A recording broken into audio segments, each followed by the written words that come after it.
Hi, my name is Damian Wisniewski. I'm currently co-founder of a startup called Miter with a friend of 20 years. I've been doing sales for the last 12 years, mostly in leadership positions, mostly at startups, but doing a lot of build from scratch work. And so this is the first time I'm doing it for my own startup. Yeah, so I got into sales during business school.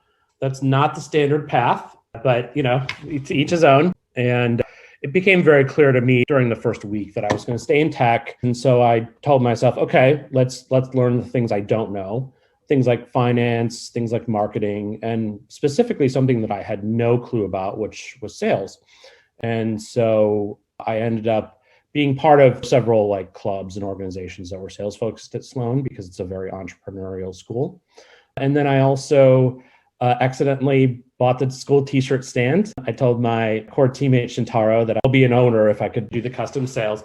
And boy, did I blink at that school. I mean, people would see me coming in the hallways and run the other way because I had the whole list of every single party, conference, event, whatever it was. I had the whole list. And so I knew 6 to 8 weeks out what was coming.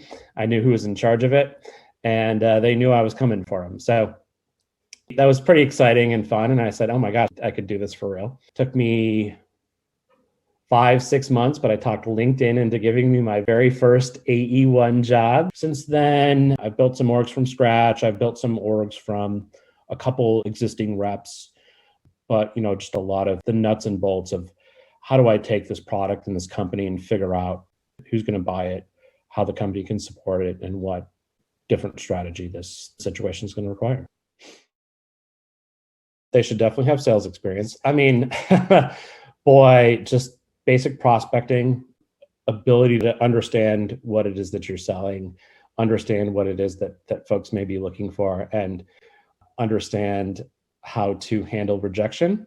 Because I'm here to tell you that having you and your co-founder and your business idea rejected is a much more personal type of rejection than having a product that was built and marketed by others. There's nothing like sales to help you understand like how to think through a customer story and who is going to be attracted to your product and why.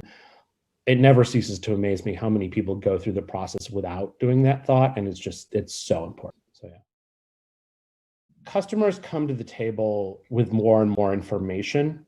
And so I think that reps also have to come to the table with more and more information. I'm not really seeing tools out there in the market to help reps be more knowledgeable and to basically show up with more value to add just as the expert in the space. And so I think that's an interesting area to watch because buyers increasingly don't have time for conversations they don't view as valuable. At the end of the day, people buy from people. That's why the sales discipline exists.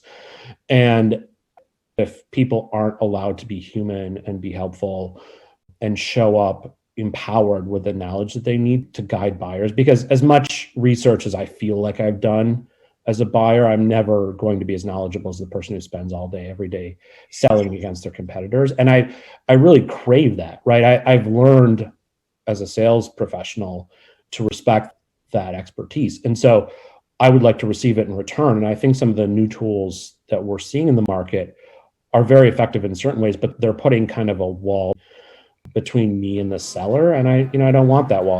I want the actual experience that they've gained, not the official story that they're supposed to tell me. And it'll be interesting to see how that develops over time. My name is Damian Wisniewski, and I'm a modern sales pro.